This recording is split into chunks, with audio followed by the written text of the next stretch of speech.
The quality of goodness. It would be impossible to be equal in nature with someone and be God, but not be equal to God in goodness, right? There couldn't be a distinction in goodness in the Godhead. And yet there clearly is, according to these texts. It says in Luke 18:18, a certain ruler asked Jesus, good teacher, right? Calls him good right there. Didaskale agathe. What must I do to inherit eternal life? And Jesus says, why do you call me good? I know this is a question indicating objection that's very common in the New Testament. In fact, NWT even has a whole appendix on it, but it's very obvious and well known. Why do you call me good? That question, epende auto ha Jesus, ti me leges agathan. Why? That indicates he's objecting to the description good. There's something Jesus doesn't want, it thinks is wrong here. Not appropriate. You can't call me that. There's only one you can call that.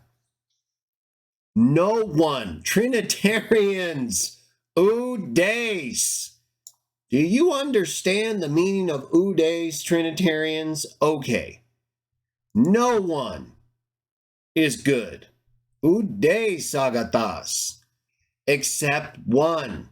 Eme eis ha theos. Doesn't even say Father here, Trinitarians. The God.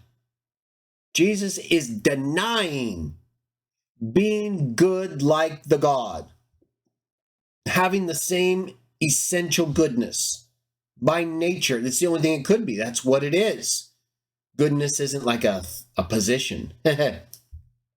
Trinitarians try to go nuts on that too. We did whole videos about it. 1 Corinthians 11:3, 1 Corinthians 15, right? John 14.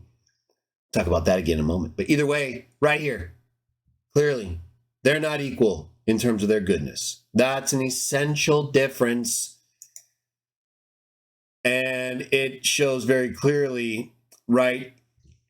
Even when it comes to the Trinitarians and their favorite text, like Revelation 5, one of their favorite texts, and it uses the language, right? Let's just go to it real quick. Point that out, how Trinitarians do that. We use the NWT because it's not a problem right here. Right, in Revelation 5, when it talks about that, right, it says, I saw on the right hand the one seated on the throne a scroll, and the angel said, who's worthy, right? Worthy, who's good? It's very similar. Back, we go to Revelation 5. Well, we'll go to it in a second. Who's worthy to open the scroll and loose its seals? But it says, neither in heaven nor on the earth nor under the earth was there a single one able to open the scroll and look into it. I gave deal to a great deal of weeping because no one was found worthy to open the scroll or look into it. Let's just go with that real quickly. Also in the Bible Hub, Revelation 5.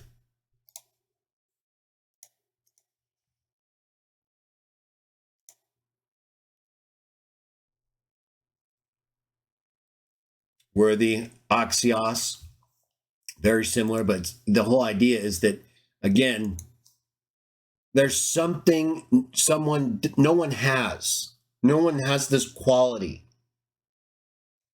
And then it says, again, one of the elders says, stop weeping. Look, the lion that is of the tribe of Judah has conquered so as to open the scroll. In other words, the Lamb is unlike God here. The Lamb doesn't have the worthiness or the goodness, like he said in Luke 18, inherently to be able to do this. The Lamb had to act. The Lamb had to do something that God doesn't have to do to be worthy or to be good. The Lamb had to conquer. This conquering, like we've talked about before, I did a whole video on this Revelation chapter 5. You should watch it because Trinitarians misuse it all the time. Everything is because of the conquering.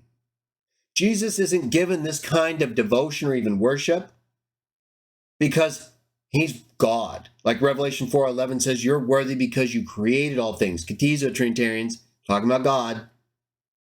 But here it says the Lamb is worthy because the Lamb conquered. That's a temporal distinction, once again, between why God is worthy and the Lamb, and shows the Lamb had to do something God couldn't do because you have to die. You'd actually have to do something God can't do, Habakkuk 1:12, die and conquer and be resurrected in order to be worthy.